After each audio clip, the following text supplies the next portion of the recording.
Ce geste en apparence anodin tue chaque année plus de 8 millions de personnes à travers le monde. La combustion du tabac est la première cause de mort évitable de l'humanité. En France, c'est 75 000 décès par an, soit plus de 200 morts par jour. Les fumeurs sont pourtant au courant. Mais face à l'addiction, les images morbides et les avertissements menaçants sont bien peu de choses.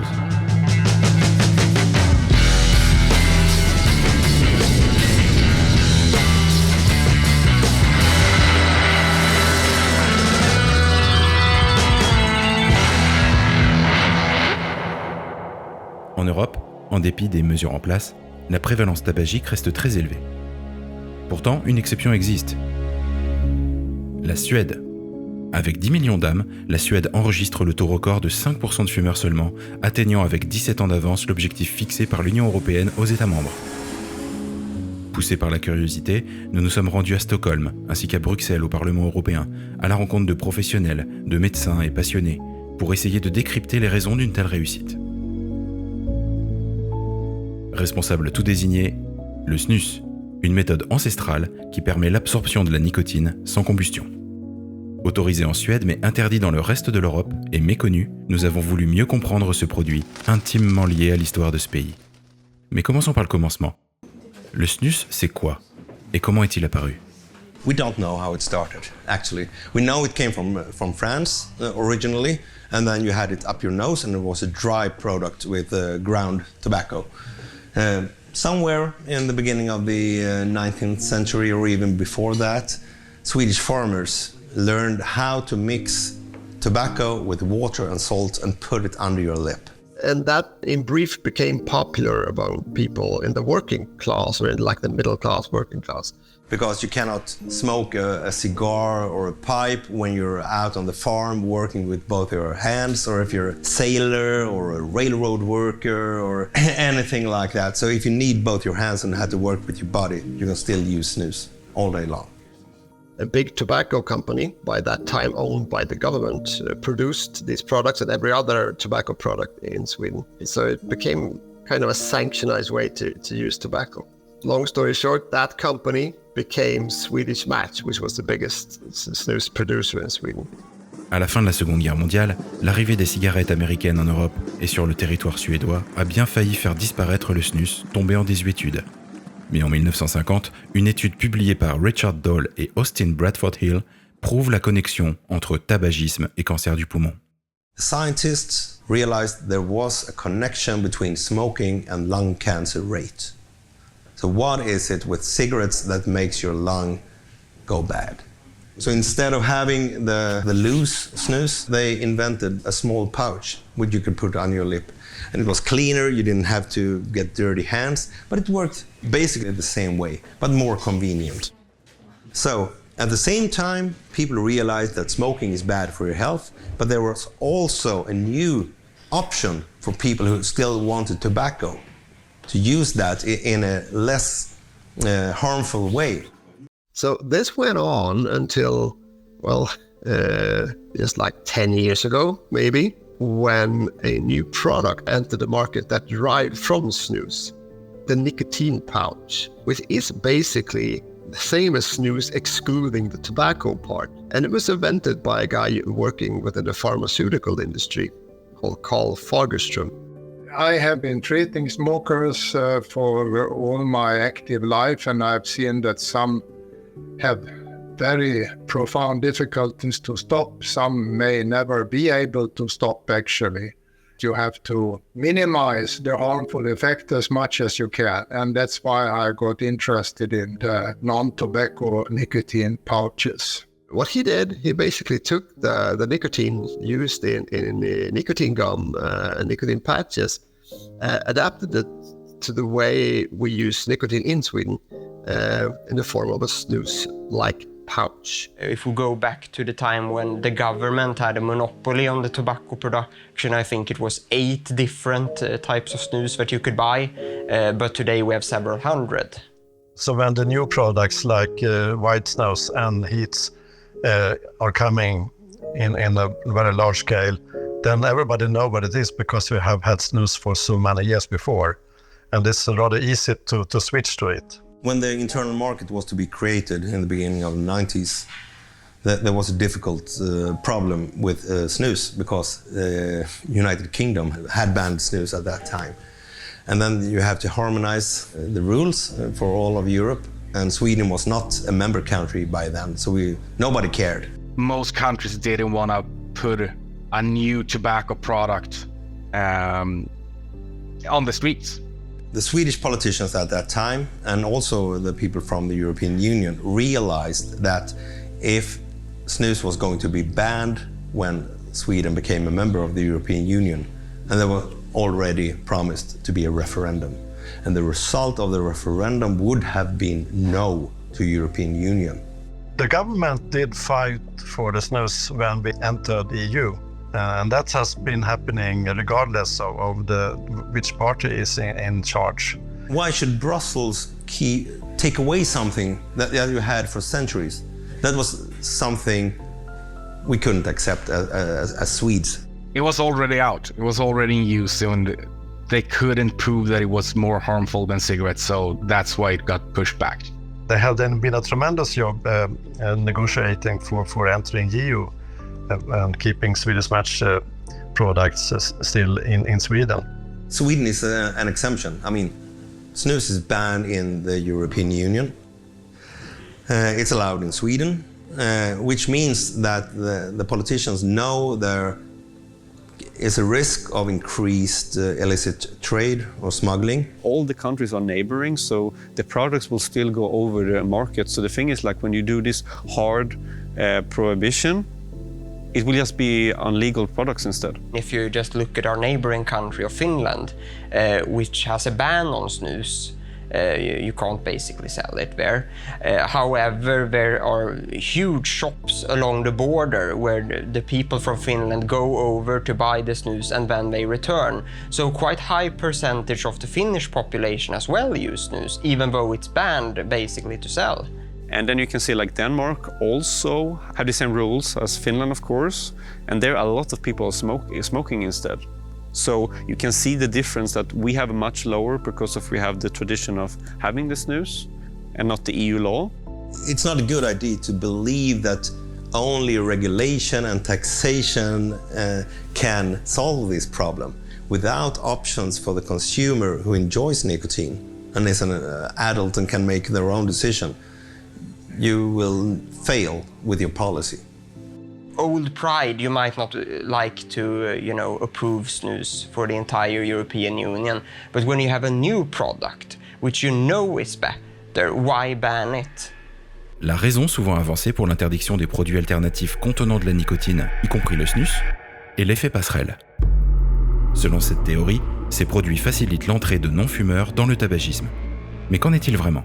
In Sweden, snus is the go-to option if you want to quit smoking and still want nicotine. We're also seeing a lot of people going from cigarettes to these pouches. And after a while, they go to the nicotine-free version also, just to have somewhat of a stepping stones down, so you don't just go cold turkey. We don't think that you start so much nicotine use just because you have these new products. And you don't have this as a gateway to smoking cigarettes. Studies show that you go from cigarettes to other nicotine products, not the opposite. Most common way to quit smoking in Sweden is to start using snus instead, pure statistically. So we know the facts that is the major contribution, which have lowered the smoking rates basically to the level that the World Health Organization can say that we're a smoke-free country. L'Union européenne et de nombreux pays dans le monde restent méfiants vis-à-vis de ces petits sachets. Alors certes, ils sont sans combustion, mais que ce soit dans leur version originale avec du tabac ou moderne sans tabac, ils contiennent de la nicotine. La science a prouvé le caractère addictif de la nicotine. Alors sont-ils dangereux pour la santé? People who quit smoking with the help of other nicotine products, I guess they realize that they get better health quite immediately. And there is no scientific evidence whatsoever that indicates that these products should be more harmful than cigarettes. The more important is that it isn't harmful. like with caffeine, a lot of people using caffeine and the prevalence is much higher than with nicotine. And since there isn't much of harmful effects from caffeine, we can accept the use and even the dependence it is created. And I think we have to see nicotine, pure nicotine, the same way that it can cause dependence, but the harmfulness is dwarfing compared with cigarette smoking. The nicotine pouches are perhaps, same risk or close to the same risk as nicotine gum and nicotine patches. It will be very hard to die from nicotine poisoning from just using snus. Anyone can Google, does nicotine cause cancer in itself? You will find the answer from the Food and Drug Administration, FDA, in the United States say no, nicotine does not cause cancer. The Public Health Agency as an entity has always been, I'd say, very anti-harm reduction as well. The magic word is still tobacco. The magic word is not that you should use tobacco when you don't burn. That should be the right answer. They go for the WHO stance on things. All tobacco and nicotine use is bad for health. That's what they say. It's difficult because we are not allowed to have any kind of marketing or information about harm reduction. We never really had an outspoken harm reduction strategy within the politics in Sweden. Never. Not even the authorities are allowed to say that snus or e-cigarettes are 95% less harmful than smoking. We could have been down to this 5% of smoking 10 years earlier had the government been brave enough to say that snus is less harmful than cigarettes. But there was no proper legislation for the nicotine pouch. So what kind of product is it? It's not a tobacco product because it doesn't contain tobacco. So what is it? That's a philosophical question. Maybe it's not a tobacco product anymore. It still holds the same effect, but it's not associated with the tobacco plant. Even though it might be widely accepted by the population, the government, for instance, increased the taxes quite heavily. And if we look at the last 20 years, the taxes on snus have increased more than the taxes on cigarettes, which is basically anti-harm reduction. As a user and as a proponent of tobacco harm reduction, I'd say I think the taxes should be higher on cigarettes, much higher. And I think the taxes on the other products should be lower. The argument is usually, well, there's a cost for society, we need to cover the cost. I wouldn't say that the tax on snus is to cover the cost. I would say that it's a fiscal tax. It's to give the government more money, like the income tax. The last 15 years or so, the tax on snus has increased by more than 400%, and on cigarettes only 50%. So there is not a consistent political strategy here on trying to make people switch from cigarettes to snus, because all tobacco products are considered to be the same. Everything that is fun that you want to do with tobacco, you can't. With the law, with regards to promotion, different campaigns. As long as tobacco and snus with tobacco is involved, it's basically illegal. You can do very neutral marketing, but the nicotine pouches also have all these labels because you can still get addicted to nicotine. No, we have a proper legislation since 2022 in Sweden. So it's basically regulated in a similar way like snus is, with an age limit, health warning and a list of ingredients. So the consumer will know what's inside. Avec une population d'à peine plus de 10 millions d'habitants et une espérance de vie au-dessus de la moyenne européenne, les Suédois se sont forgés une solide réputation de peuple au mode de vie sain. Pourtant, en Suède comme partout dans le monde, les produits nicotinés semblent omniprésents. Alors, les Suédois sont-ils tous accros à la nicotine? A typical number which is thrown around is about 1 million frequent users. But if we look at, for instance, people who use it just a little bit and don't really come up to the level of a frequent user, there's a couple of 100,000 more. If you look at the use of cigarettes in Sweden, we have an average of 5.6%. There are still a lot of people using traditional snus, and it's more of a habit, I think, rather than a better or worse option. But we know for a fact that the nicotine pouches are growing, and I think the nicotine pouches is going to outsell traditional snus within a couple of years in a big way. Many snus users also use e-cigarettes as kind of a substitute for some situations. So dual use of e-cigarettes and snus or nicotine pouches is quite common. There is no small convenience store that you can visit in Stockholm that does not sell e-cigarettes. That doesn't exist. They also sell snus, they also sell traditional cigarettes and nicotine pouches. The stock of snus in a convenience store takes up more space than cigarettes do. So, as someone who lives and grew up in Stockholm, I think like health and focus on being healthy is the focus is really, really high. The Swedish population, they understand and know the difference in health effects between having tar in your lung or having a small tobacco pouch under your lip. So nowadays, if you smoke, you're even considered as not educated. People are educated of the risk of smoking, of course.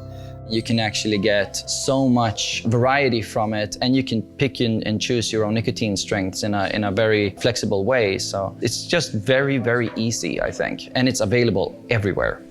It created a kind of national identity in Sweden. So when you're seeing someone abroad with a can and a cup of coffee, you know, that guy is from Sweden. Le snus et sa récente évolution, le sachet de nicotine, sont donc largement acceptés et utilisés en Suède, tant pour arrêter de fumer que pour consommer de façon plus saine de la nicotine. Et les résultats sont là. Le gouvernement suédois peut se targuer d'afficher un taux record de non-fumeurs. Mais quel rôle a-t-il vraiment joué dans ce processus? The only forward planning is that the government banned smoking in restaurants and outside shops and bus stops and so on. I think it was 2019, we had a new law in Sweden. That's outside, the smoking ban on the outside. It's like, okay, so... You can basically smoke on public places as long as it's not a bus stop, a restaurant, like that. So you can smoke mostly anywhere, but it's just restricted to places there where people eat drinks, waiting for the bus. You can't smoke near entrances of stores and anything. So we got really restricted in Sweden where we could use our cigarettes. So it have really got in the cultural thing, and also I have noticed when you talk to young people, they always like, oh, I have to go out and smoke. You don't like to have to go out and smoke? Then it's easier to just take a pouch and do like this. It has been harder and harder for smokers to live with their smoking. So that, I think, has increased the pressure so much so they have looked for an alternative product, which in Sweden has been snus. Included in that smoking ban was also a ban on vaping in the same places as you're not allowed to smoke. And for the people who vaped, it was a clear choice for most to go over to the nicotine pouches because they don't taste tobacco. They don't taste like snus. You can get it as a licorice flavor. You can get it as a raspberry flavor or menthol if you only want that. You can use a nicotine pouch with pure flavor of mango, and all of a sudden you don't feel that tobacco that can take a long time to get used to. Vape et sachets de nicotine permettent de profiter d'arômes variés qui rendent le sevrage tabagique aussi efficace qu'agréable. Et c'est bien là que le bât blesse. Certains opposants craignent que ces arômes entraînent les non-fumeurs vers une dépendance à la nicotine, le fameux effet passerelle. Alors les arômes sont-ils vraiment importants dans le sevrage tabagique? I think anyone who vapes or uses a nicotine pouch realizes that flavors are the most important thing.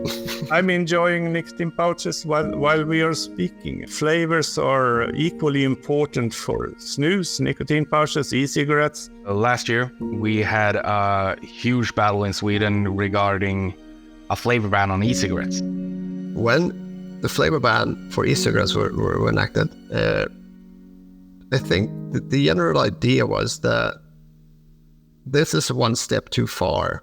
All companies in this line of work in Sweden, e-cigarettes, went together, formed a union, and worked against our politicians. They rallied the voices of the users, and the same has been with snus. They've gotten a lot of help from the end consumer, the users of snus and all white, to actually make their voices heard. The government has done some, I would say, weird policies for us snus consumers. So we do need someone to stand up for us.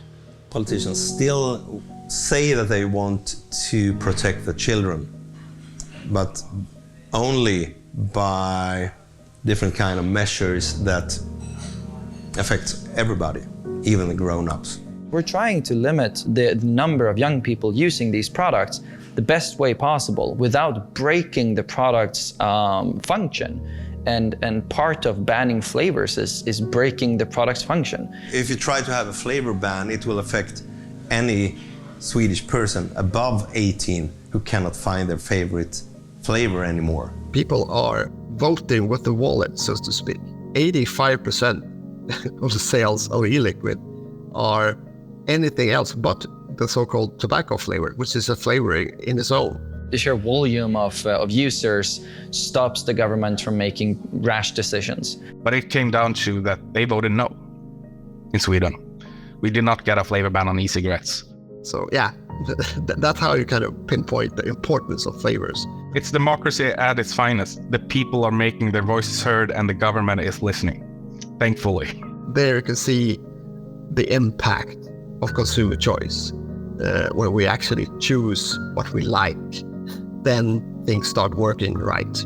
The low smoking prevalence in Sweden is a result of the choice of the citizens in Sweden, not by the policy or authorities. Nous l'avons vu, la Suède est une exception au sein de l'Union européenne. Mais quel regard les Suédois portent-ils sur la situation des autres États membres qui continuent de rejeter snus et sachets de nicotine en dépit des preuves de leur efficacité? There's a lot of talk about banning products instead of stopping people who are not supposed to buy them from being able to buy them. One thing I really can't understand is that the European Union has a beat cancer strategy. And of course, we all want to have fewer cases of cancer in the European Union. So why don't take a look at the best country in the Union and see what they have done? You can't say, we have to wait 30 years to see, the long-term effects of e-cigarettes or nicotine pouches, because there has not been, I think, a single death recorded for snus, nicotine pouches, or e-cigarettes. The problem is that politicians want to ban everything that's harmful, maybe not wine, but everything else that's harmful, they want to ban it. And they set equal thing between nicotine and tobacco. And then it's equal thing between nicotine and cigarettes. Sweden today has the cheapest cigarettes in Scandinavia and the lowest smoking prevalence at the same time. We have smoking bans, but we also have options for people who want to enjoy nicotine. I mean, nicotine gum, nicotine patches, and nicotine sprays, and everything connected to smoking cessation, everything should be available, according to me, and let people choose what works for them. They should think more about harm reduction. And then if someone is addicted to nicotine, then you should be able to offer a thing that is 95% less harmful, instead of say to people that you shouldn't use nicotine, because that's a hard one. We have a unique position where we have the alternative to go to snus instead of cigarettes. We have the super lowest rates of oral cancer, lung cancer, cardiovascular diseases. Far, far lower than any other country in Europe. Swedish male population has half the risk of getting lung cancer than the average in the European Union. Why is that? We have a product which it has been clear for very many years that it does not cause cancer. And there's more research coming out all the time which continue to prove it doesn't cause cancer. While we at the same time have a product widely used in Europe who we all know causes cancer, but we ban snus and we allow the cigarette. So you have to recognize the consumer and the consumer choice here. And we know snus or nicotine pouches does not fit everybody. Somebody wants something to puff on, and then vape is a much safer option than the cigarette. I even have heard Italian MEPs saying, yeah, but there are no proof that cigarettes give cancer. So I'm like, what is this? So the mentality in Europe, it needs to change. I think now is a good time to actually call politicians out and ask them about how do you handle these products in Sweden? Doesn't have to be super positive every time, but how do you handle these products is a good question. I know if this would be promoted and legal in all countries, I'm pretty sure that EU could have been smoke-free by now, whole of EU. Because this is how good this is to make people stop smoking. So I would say that there is something amazing with the health effects of this product and what it could do for Europe as a whole. We need to change the conversation a bit towards how do we make sure that adults can access this product, and how can we make sure that youth cannot access it? And the idea of banning is a dangerous idea, I think. If the rest of the European Union were using nicotine in a safer form, like in Sweden, some 360,000 lives could be saved every year. It's such a hard mentality from other countries, so they don't even want to listen to the argument. Nobody has ever conducted a study on why Swedish men for decades has had the lowest smoking prevalence in the European Union. And I don't know, it could be something else than snus, but I haven't heard a better explanation. So if you are serious about beating cancer, you have to look and go for the benchmark, the best example there is in the European Union. Otherwise, you're just full of bullshit.